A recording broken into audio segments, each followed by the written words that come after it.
እኛ ኢትዮጵያውያንና ኤርትራውያን እንዲሁም ደግሞ ቅድስት ቤተክርስቲያን ብፁዓን አበው ሊቃነ ጳጳሳት በተለይ ደግሞ ኦርቶዶክሳውያን እያለን ያንተ ድርጅትማ በፍጹም አይዘጋም። አንተ በመላው ዓለም እየተዟዟርክ አብያተ ክርስቲያናትን እየከፈትክ ያለ የምእመናንን እንባ እያበስክ ያለ ገዳማትን እየገደምክ ያለ የተቸገሩ እናቶቻችንን አባቶቻችንን እየረዳህ እያገስክ ያለ ብዙ የበጎ አድራጎት ድርጅቶችን እየደገፍክ ያለ እንዲሁም ደግሞ በቤተ ሙስሊሙም ዘንድ ደግሞ መስጂድን እየሰራህ ያለ የዘመናችን ክስተት ይሆንክ ወንድሜ ኮሜዲያን እሸቱ እግዚአብሔር እያለ እኛ እያለን ዶንኪቲው በፍጹም አይዘጋም። ይሄንን እርግጠኛ ሆኜ እነግርሃለሁ። አንተ እንደ ወርቅ በእሳት ተፈተነ ነጥረህ የወጣ የዘመናችን እንቁ ነህ። እኔ ኮሜዲያን እሸቱ ያለበትን ሁኔታ ሳይና ስመለከት እጅግ በጣም አዝኛለሁኝ። በተለይ ደግሞ ትላንትና 40 ደቂቃ ከ31 ሰከንድ የፈጀውን ቪዲዮ ስመለከት ስሜታዊ ሆኜ ነው ያየሁት። ምክንያቱም እሺ ከአፍቅሮተ ንዋይ የወጣና የራቀ ሰው ነው። ይሄንን እኔ ወንድሞ አይደለም የሀገረ ስብከታችን ሊቀ ጳጳስ ብፁዕ አቡነ ዲሜጥሮስ በኳታር ያለው ህንጻ አሰሪ ኮሚቴና ሰበካ ጉባኤ በኳታር ያለነው ሰዎች እንዲሁም ደግሞ በእንግሊዝም በለንደን ጽርሐ ጽዮን ቅድስት ድንግል ማርያም ቤተክርስቲያንን በለመንበትና ባስፈጸምንበት ሁኔታ ውስጥ ደግሞ የነበሩት በዛ ሀገር ያሉት ህንጻ አሰሪና ሰበካ ጉባኤ በአሜሪካን ሀገር ያለው ያ ታላቁ ገዳማችን እኛ ምስክሮች ነን። እሺ በዘመናችን የሰራቸው ታላላቅ ስራዎች በቢሊዮን የሚቆጠሩ ገንዘቦችን ለዚህ ትውልድ አበርክቷል። እሺ የዘመናችን ክስተት ነው። እንደ ኳታር ስላሴ የማረጋግጥላችሁ ከ2.6 ሚሊዮን ዶላር በላይ ለኳታር ስላሴ ቤተክርስቲያን እግዚአብሔር የሰጠውን ጸጋ ተጠቅሞ ወንድምና እህቶቹን አስተባብሮ ዘመን ተሻጋሪ የሆነ ስራ ሰርቷል። ብፁዕ አቡነ ዲሜጥሮስ የሀገረ ስብከታችን ሊቀ ጳጳስ ይሄ ልጅ 13 ሰራተኞቹን ይዞ ኳታር መጥቷል። ድርጅቱን ዘግቶ ነው የመጣው። 2.6 ሚሊዮን ዶላር ደግሞ አሰባስቦልናል። ስለዚህ ምን እናድርግ ተብሎ ምክክር ተደርጎ ይሄን ያህል ገንዘብ ይሰጠው ተብሎ ተዘጋጅቶ ኮሜዲያን እሸቱ ተጠርቶ ሲጠየቅ ምን አለ? እናንተ ይሄንን ገንዘብ አንስታችሁ ለኔ እንድትሰጡ ማን ፈቀደላችሁ? ድሃ እናቶቻችን መቀነታቸውን ፈተው እዚህ ኳታር ስላሴ ላይ አሻራዬ ይቀመጥ ብለው የሰጡትን ገንዘብ እናንተ ለኔ ለማድረግ ማን ፈቃድ ሰጣችሁ? በፍጹም ይሄንን ነገር አልቀበልም አላደርገውም። እንኳን አይደለም እኔ አብረውኝ የመጡት የዶንኪቲዩብ ሰራተኞች 0.5 ሳንቲም እንደማይቀበሉ ለበረከት መተን ሰርተን እንደምንሄድ ቀድመን ተነጋግረን ወሰነን የመጣ ነው። እንኳን ለኔ ለነሱ እንኳን አይደረግም ብሎ 0.5 ሳንቲም ሳይቀበል ነው የተመለሰው። አቡነ ዲሜጥሮስ ምን አሉ? ልጄ የማትቀበል ከሆነማ አወግዛለሁ። በዚህ ምንም ይሉንታም ሊይዝህ አይገባም። የደከምከው ድካም ነው። 24 ሰዓት እያለቀስክ እያነባ ድርጅትህን ዘግተ እንዴትስ ድርጅትህን ታንቀሳቅሰዋለህ? ይሄ እኮ ቤተክርስቲያንም አትከለክልም። እባክህን ሲሉት እንደዛ ከሆነ ይሄን ገንዘብ ባለመቀበል ያውግዙኝ ያላቸው እግዚአብሔር ምስክሬ ነው። የጨመርኩትም የቀነስኩትም ነገር የለም። እዚህ ልክ እሺ 2.6 ሚሊዮን ዶላር ለኳታር ስላሴ አሰባስቦ 0.5 ሳንቲም ተቀብሏል። ሄደም ለንደንም አብረን ነው ያንን ስራ ያሰራው። እግዚአብሔር እኔን በሱ አይን ተመልክቶኝ የዛ በረከት ተሳታፊ እንድሆን እግዚአብሔር መልካም ፈቃዱ ሆኖ ለንደን ጽርሐ ጽዮን ለ50 ዓመት የተለቀሰን ለቅሶ በአንድ ሳምንት ውስጥ እግዚአብሔር በሼ ላይ አድሮ ታሪክን ሰርቷል። እምታውቁት ነው መቄዶንያ፣ እምታውቁት ነው የጃንደረባውን ትውልድ የአእላፋት ዝማሬ እንዲቀጥል የሰራውን ስራ እምታውቁት ነው። ባህር ዳር ላይ የገነባውን መስጊድ እምታውቁት ነው። እነ አቡነ አረን ገዳም እነ ወልደ ቅድስት ወለተ ጴጥሮስ ገዳም ላይ የሰራውን ታላላቅ ስራዎች እምታውቁት ነው። አሜሪካን ሀገር ያለው ትውልድ የሚሻገርበት የሚታነጽበት ያንን ታላቅ ገዳም እሺ እንዴት አድርጎ እየሰራ እንደሆነ ሁላችሁም ታውቃላችሁ። ይሄ ሁሉ ዜሮ ኮሚሽን ነው። ዜሮ ኮሚሽን። ለዚህ ነው እኔ ባለፈው በዋልድባ ያሉ አባቶቻችን እሺ የገንዘብ ተከፋይና ተጠቃሚ እንደሆነ አድርገው በሰሩት ቪዲዮ ጭራሽ ቤተክርስቲያኑንም ገዳማትንም የማይመጠን እንደሆነ በዛ ስሜት ውስጥ ሆኜ የተናገርኩት ለዛ ነው። ዛሬ እሺ በመላው ዓለም ገዳማትን በሚገድምበት ሰዓት ከታላቁ ገዳማችን ፈተና ተነሳበት ያልነው ለዚህ ነው። ፈተናው ግን ማብቂያ የለውም። ይቀጥላል ፈተናው፣ ነገም ይቀጥላል። ግን በፈተና ውስጥ እኛ ወንድሞቹ ልንደግፈው ያስፈልጋል።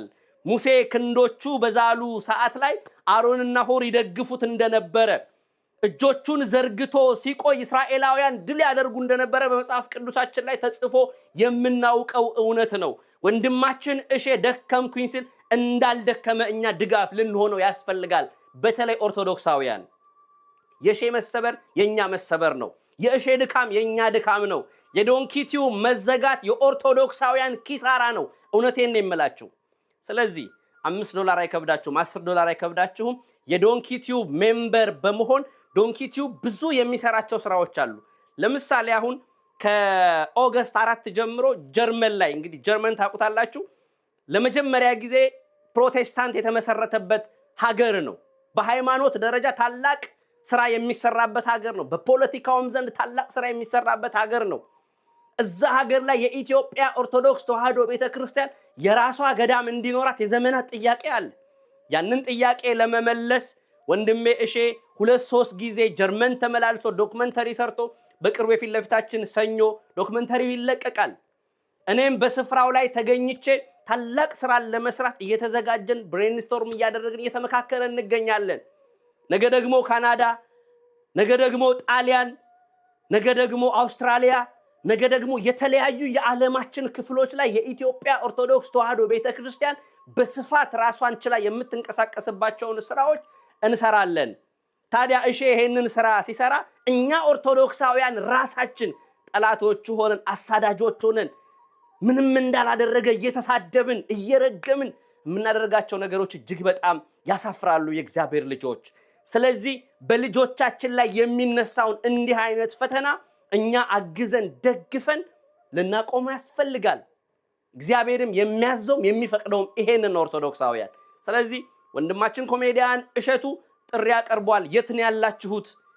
ልትደግፉ ልታግዙን ፈቃደኞች ናችሁ ወይ ብሎ መጥቷል። ስለዚህ ለዚህ ለጠየቀው ጥያቄ እኛ በጠየቅነው ሰዓት በጠራነው ሰዓት ደርሶ እንባችንን እንዳበሰልን እንደደረሰልን እግዚአብሔር በሱ ላይ አድሮ ታሪክ እንደሰራ እኛ ደግሞ ወንድማችንን አበርተን አጠንክረን ዶንኪቲዩብን እኛ ኦን አድርገነው ህዝቡ ኦን አድርጎት እሺ ነፃ ሆኖ መስራት የሚገባውን ለትውልዱ የሚጠቅም ስራ መስራት አለበት።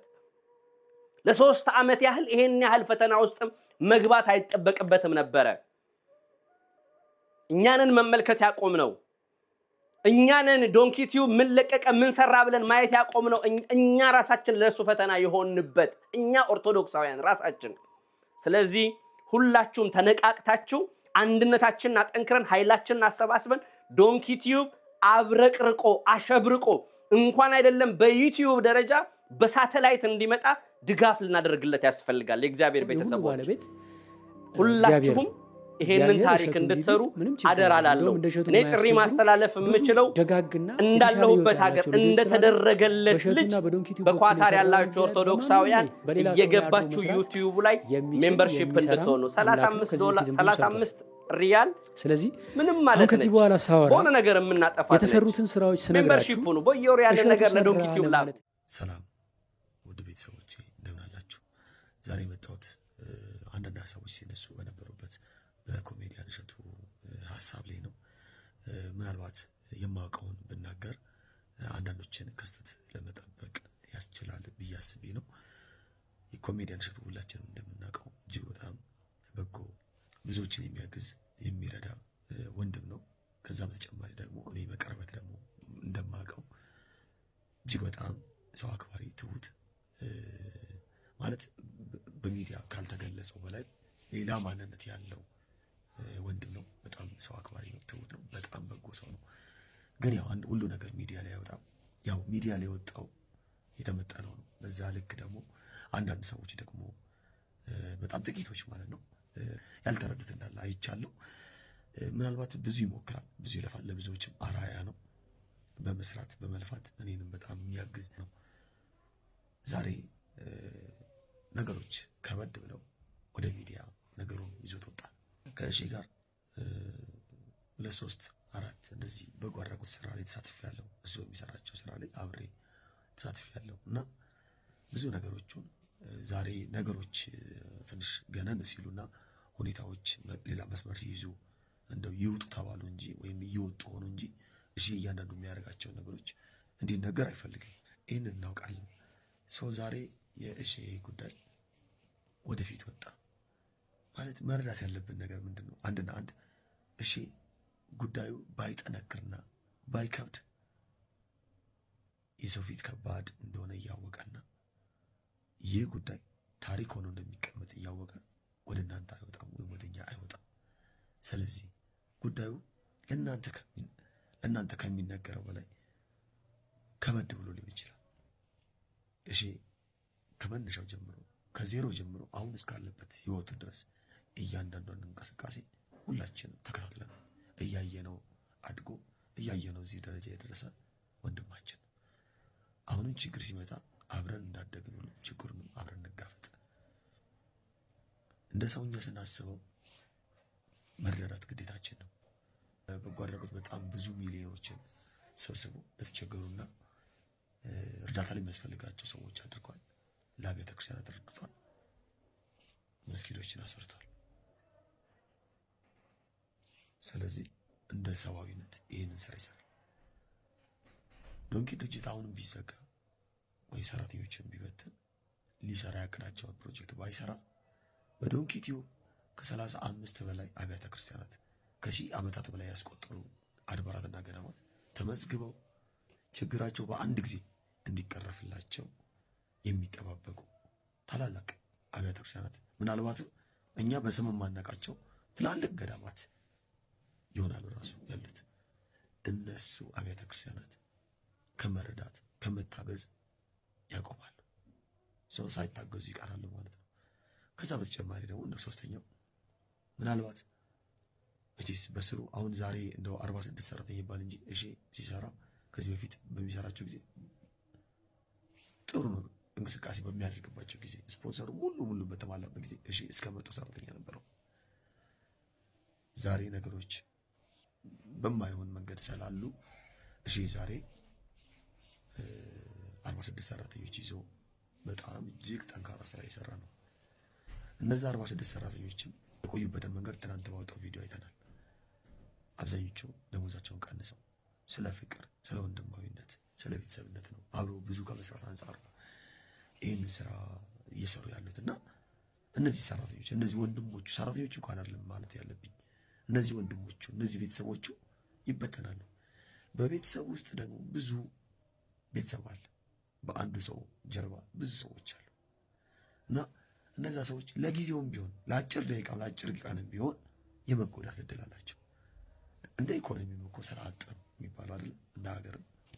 ስለዚህ እሺን ብቻ ማገዝ አይደለም ድርጅቱ ማገዝ አሁን እየጠየቀ ያለው አብሮ የመጣ ማህበረሰብ ወይም ነው ከጀርባ ያለው ሊሰራ የታቀደው ፕሮጀክትን እባካችሁ ተጋግዘን አብረን እናስቀጥለው ብሎ ነውና እኔ እንግዲህ ያው ማውቀው ለናገር ከሚል አንፃር ነው። ብዙ ነገሮችን ብናገር ደስ ይለኛል፣ ግን ብዙ ፕሮግራሞች ላይ በአቅሜ ተሳትፌ አይቼዋለሁ በጎ አድራጎት ስራውንና ለነዛ ስራዎች ኮሚሽን ተቀብሎ ሰርቶ ሳይሆን እጅግ እግዚአብሔርን ፈርቶ እንዲረዱ ከማሰብ በየቤቱ እየዞረ የሚሰራ ወንድም ነውና እንደው ባለው ወቃቀስ ምናልባትም ወቀሳ እንኳን ቢኖረን በችግር ጊዜ ባይሆን እንደው በቃ ሰው ምንድን የወደቀ እንጨት እንደሚባለው መሆን የለበትም ማለት ዛሬ እሺ እኛ ፊት ቆመ መቆም አልነበረበትም ቆመ።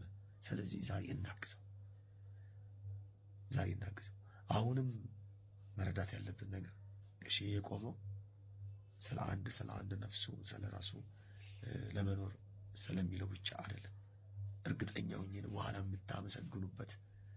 የምትመሰገኑበት ብላችሁ እሱን የምታደንቁበት ሌላ ዓላማ አለ። ስለዚህ እርግጠኛው ነኝ ዛሬ እንረዳው። ሁሉንም ነገር አይነገርም። ስለዚህ ወጣ አድርገን ማገዝ የምንችል እናገዘው በምንችለው ነገር፣ ማገዝ የማንችል ደግሞ በጸሎት እናስበው። እርግጠኛ ነኝ በቃ ይሳካል። ይሄም አልፎ እጅግ በሚያስደንቅና በሚያስገርም ስራ እንደሚገለጥ እርግጠኛ ሆኜ እነግራችኋለሁ። እሺ ወንድሜ፣ ሰው በሕይወቱ የሚሆነው ሁሉ ለበጎ እንደሆነ እናምናለን። ይህ ቀንም ለበጎ ነው፣ ለብዙዎች ማስተማሪያ ነው፣ ለሁላችንም መማሪያ ነው። ለአንተም ለእኛም ለሁላችንም መማሪያ ነው። ብርታት ጽናት ዛሬም እንደማይቀንስ እርግጠኛ ነኝ። ዓላማም እንዳለህ እናውቃለን። ስለዚህ እግዚአብሔር ዓላማህን ከፊት ቀድሞ አሳክቶ አንተም የምትፈልገበት ቦታ ደርሰክ ለምስጋና ለምስክርነት የምትቆምበት ጊዜ ሩቅ አያድርገው። አምላካችን እግዚአብሔር የልብህን መሻት ይፈጽምልህ፣ ለአንተም ለቤተሰብህም እንደዚሁም ደግሞ ለመላው ሰራተኞች ለሚወዱ ሁሉ እግዚአብሔር የልባችንን መሻት ይፈጽምልን። እንግዲህ ሁላችሁም አስቀድሜ እንደገለጥኩላችሁ የቻላችሁ ሜምበርሺፕ በመሆን ኢትዮጵያም ሆናችሁ ማገዝ የምትፈልጉ እያገዛችሁ በሙሉ በተቻለ አቅም የልቡን መሳካት ወይም ደግሞ መልካም ምኞታችሁ እንድትገልጹ፣ ያልቻላችሁ ደግሞ በጸሎት እንድታስቡ ሁላችንንም እንድታስቡን በፍቅር ጠይቃለሁ። እግዚአብሔር ሁላችንን ያስበን። ስላዳመጣችሁ አመሰግናለሁ። ይቅርታ አዘንኩባችሁ። አመሰግናለሁ። እንትና ስለ ኮሜዲያን እሸቱ አንድ ቪዲዮ ሰርቼ ከመጫኔ ሪፖርት አድርገው አዳከሙት ማለት ነው እና ቫይራል እንዳይወጣ አደረጉት። ሶ ዛሬ በደንብ ሼር አድርጉት፣ እስከ መጨረሻው ቪዲዮውን እዩት፣ ሪኮሜንዴሽኑ ከፍ እንዲል ማለት ነው እና መቼም ስለ ኮሜዲያን እሸቱ አሁን የምነግራችሁን ነገር ባልናገር እኔም ይጸጽተኛል፣ እግዚአብሔርም ደግሞ በእውነት አይወደውም። እንግዲህ በሐሰት ስንት ነገር እየተወራበት እኛ ደግሞ የምናውቀውን እውነት ብንመሰክር መልካም ነው ማለት ነው እና ለበጎ አድራጎት ለቤተ ክርስቲያን ለተለያዩ ተቋማቶች በጎ ስራ ሲሰራ ኮሚሽን ይቀበላል አሉ የሚል ጥያቄዎች እየተነሱ ነው እና እስኪ ማቀውን ልንገራችሁ። በሁለት ከፍዬ ነው የማየው። አንደኛ አንዳንድ ወንድሞቻችን እና እህቶቻችን መቼም በዚህ ጊዜ እንደ ሰው ለገንዘብ ብሎ ሰው በሚገልበት ጊዜ፣ ለገንዘብ ብሎ ሰው በሚያሳብድበት ጊዜ፣ ለገንዘብ ብሎ በኢየሱስ ክርስቶስ ስንት ነገር በሚያረግበት ዘመን የትም ፍጪው ዱቄቱን አምጪው በባሌም በቦሌም ብለህ ይለፍልህ ምናምን በሚል ትርክት ያደገ ማህበረሰብ እንደዚህ አይነት የእሸቱን የሞራል ልዕልናና የሐቀኝነት ደረጃ ሲሰማ ሊቀበል አይችልም፣ ወይም ደግሞ መጠራጠሩ አግባብ ነው። የሚያስደንቀው ነገር ግን ኮሜዲያን እሸቱ ልክ የበጎ አድራጎት ሰርቶ ሲጨርስ ይሄ ልጅ እንደው ቢሮውን ዘግቶ መጥቶ እነዚህን ሁሉ ልጆች ይዞ መጥቶ እኛ ደግሞ ማሰብ አለብን ብለው አግባብም ነው ብዬ አስባለሁ፣ በእነሱ ሳይድ ማለት ነው። እስኪ ልጃችን ወንድማችን ኮሜዲያን እሸቱ እንደው ይችን ነገር ብትደግፍህ እንደው ለቢሮ ብትሆንህ ብለው ገንዘብ ሲያቀርቡለት፣ ይህን እምላችሁ ለማመን የሚከብድ ገንዘብ እኮ ነው። ምክንያቱም ብዙ በሚሊዮን ዳላር ስለሆነ የሚሰበስበው ሲያቀርቡለት እንኳን እንዴት እንደሚጸየፍና እንዴት ነርቨስ እንደሚሆኑ ብታውቁት። እኔ ከምስጊን ወንድም እህቶቼ $10 $20 ለቅሜ እኔ ልወስድ ነው ብሎ ነው የሚቆጣው። የሚቆጣበትን መጠንና ቶኑን ብታዩት የእውነት ንስሐ ትገቡበታላችሁ። እሸቱን የምታሙ ሰዎች ማለት ነው። የእውነት ትጸጸቱበታላችሁ። በቃ እንዴት እንደሚጸየፍ ብታዩት። አሁን ይሄን ማለት ለእሸቱን በደንብ ለምናውቀው ሰዎች ራሱ እንዴት እንደሚያም ልነግራችሁ አልችልም። እኛ ማድረግ የማንችለውን ነገር ሌላ ሰው ሲያደርገው ማመን ይከብድናል። አረ የማይታመን ነገር ነው፣ አረ ዝም በለው ምናምን ነው የምንለው። ምንም ማድረግ አይቻልም። እንግዲህ የሚገርማችሁ ነገር እንኳን ኮሚሽን ሊቀበል እሱ ራሱ የሚለግሰውን ገንዘብ ብትሰሙ ትደነግጣላችሁ። ግን ሰው ቢናገረው እግዚአብሔር ከመዝገቡ ላይ ያጠፋዋል። ለምን? እኛ ከተናገርነው በምድር ይከፈላችኋል ስላለ እግዚአብሔር። ሰው መስማት የለበትም። የምታረጉትን መልካም ነገር ሰው ሊሰማ አይገባም። ግድ የለም፣ ዋጋ ከእግዚአብሔር ነው።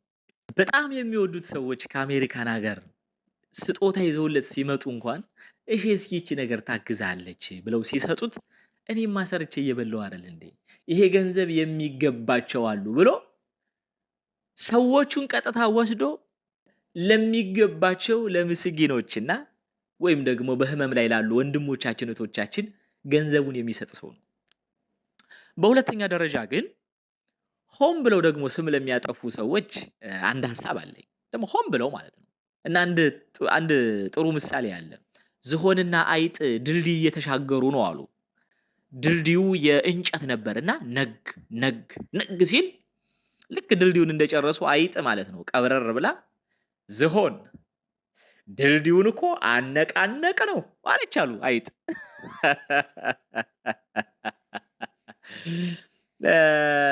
ቲክቶክ ለእሸቱ የሰጠውን እድል ለነሱ ስለሰጣቸው እንደ እሸቱና እሱን ከሚመስሉ ትልልቅ ስራ ለሀገራቸው ከሚሰሩ ኢትዮጵያውያን ጋር እኩል የሆኑ ይመስላቸዋል።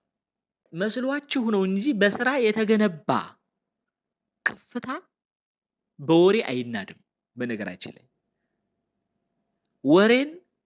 ወረኞችን ወረኞች ያደንቃሉ፣ ሰራተኞች ሰራተኛን ያደንቃሉ፣ የተማሩ ሰዎች የተማረ ሰው ያከብራሉ፣ ለተማረ ሰው እውቅና ይሰጣሉ፣ ለተማረ ሰው ክብር ይሰጣሉ።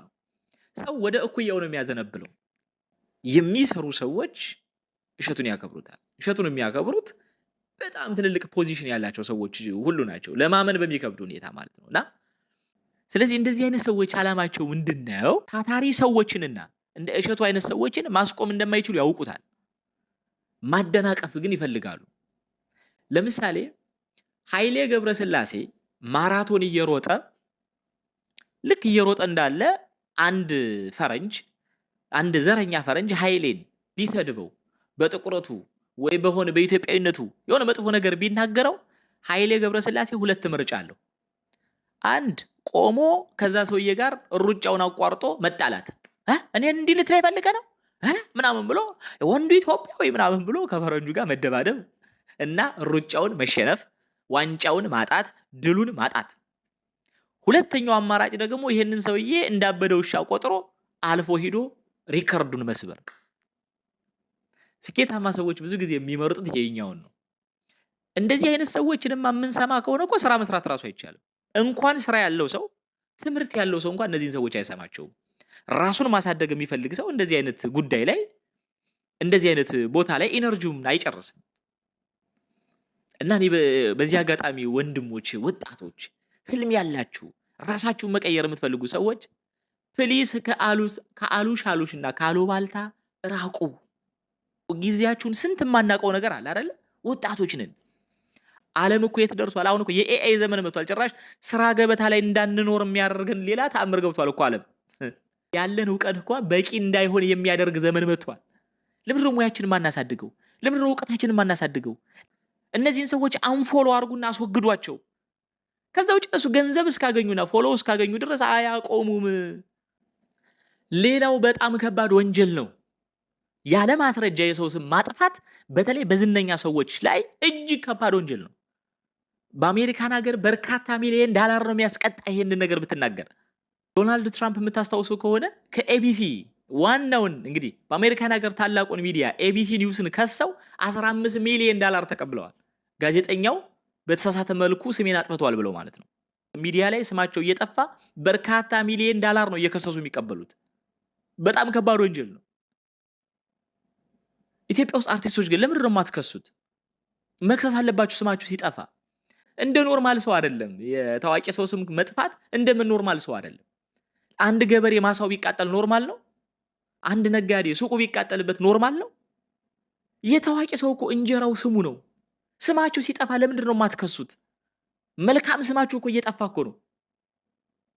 ያ ስማችሁ እኮ ነው ብራንዲንጉ፣ ብር የሚያመጣው እኮ እሱ እኮ ነው።